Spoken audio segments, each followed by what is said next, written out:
Now, Ukraine and Russia have been using cluster munitions since 2014. The Russians have had them obviously much longer. The Ukrainians started manufacturing their own, as well as had pre-positioned stockage from the Soviet era. The critical difference that we're seeing right now and why there's a discussion on cluster munitions is the U.S. deciding to send Ukraine large amounts of the U.S. inventory of cluster munitions. And this is opening a way to end the ammunition shortages that have been chronically plaguing Ukraine since the war started. Now, the news, specifically different agencies like the Washington Post, are reporting that President Biden approved the provision of American cluster munitions to Ukraine to be drawn from the U.S. Army and Marine Corps stocks. Now, the decision is scheduled to be announced today. I haven't seen it yet. It might actually come out while I'm making this video, but it reverses a longstanding U.S. bipartisan policy to not export cluster munitions. Now, there's now bipartisan support to do so because there's bipartisan support to stop Russia's invasion into Ukraine. An international convention on banning cluster munitions went into effect in 2008, and by 2023, a total of 123 nations have promised to not manufacture or ship cluster munitions to other countries.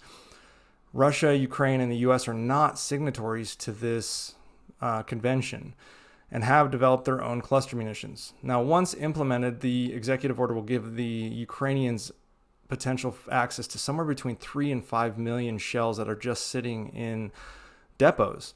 These are rockets, aerial bombs, artillery, etc., and they're designed to scatter sub-munitions over an extended target area before blowing up. Now, critically for Ukraine, these stocks contain millions of the NATO standard 155 millimeter artillery shells and the 227 millimeter artillery rockets fired by the HIMARS. And the artillery shells are fired by things like the M777, the French Caesar, the Polish Crab, etc. Cluster munitions as a weapon system aren't really that new. They've been around for a while, nor are they really a super advanced technology, but they are quite effective. The most common cluster munition used by both sides currently is the Soviet-era BM-30 Smerch artillery rocket. And this is because obviously Ukraine used to be a part of that Soviet space. The Russians have used cluster munitions, including on civilians. As you remember, in April of last year, a pair of Russian medium-range surface-to-surface missiles had warheads with submunitions slammed into the rail station in Kramatorsk, and it killed dozens of people, including children. Ukrainian military analysts estimate that the Ukrainian army fires between 5,000 and 9,000 155 millimeter shells per day, and that's depending on the fighting's intensity. The U.S. manufactures about 15,000 shells per month, so you can see there's a pretty large gap in what the need is right now. The U.S. is ramping up to 80,000 by 2028, but that's 5 years away. In the meantime, there is a shortage. Western nations outside of the U.S. have propped up their support as well by providing with the U.S. around 30,000 shells per month, but still that's a shortage if they're firing 5,000 to 9,000 per day. Russia is experiencing shortages as well, as they can only produce about 20,000 rounds per month, and they fire roughly the same amount of artillery. So you can see problems on the front line. The key is that the Western coalition backing Ukraine is outpacing Russia, at least currently and for the foreseeable future. But to counter the shortages, the U.S. is tapping into what is essentially a behemoth pre-positioned stock level of artillery. The U.S. In January dug into its shell reserves in Israel to close the gap between American production and Ukrainian expenditure, as well as Germany's Rheinmetall in March announced plans to spend €500 million to jumpstart shell production across Europe. Currently, the U.S. still manufactures cluster munitions and has for a while, meaning they have millions in stockages right now. Mostly, they were originally used to counter the Soviet threat, but also they were used for export before the bipartisan agreement to cease exports took place. So they just have millions of shells sitting, and they have a shelf life.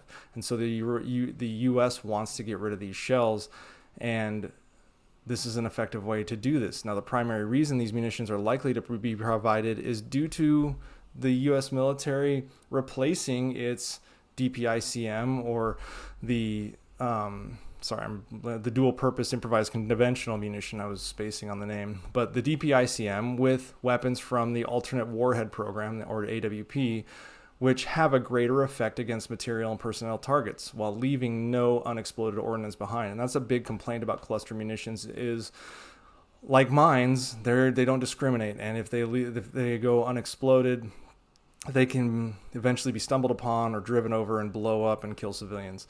Now, this AWP program has been developed by Lockheed Martin and Alliant Tech Systems, with the first rockets being ordered in September of 2015. And incidentally, this would provide an excellent testing ground for this new AWP munition. No word on whether the U.S. is sending AWP munitions for testing, but we've done this before when we've seen with advanced drone technology and stuff like that.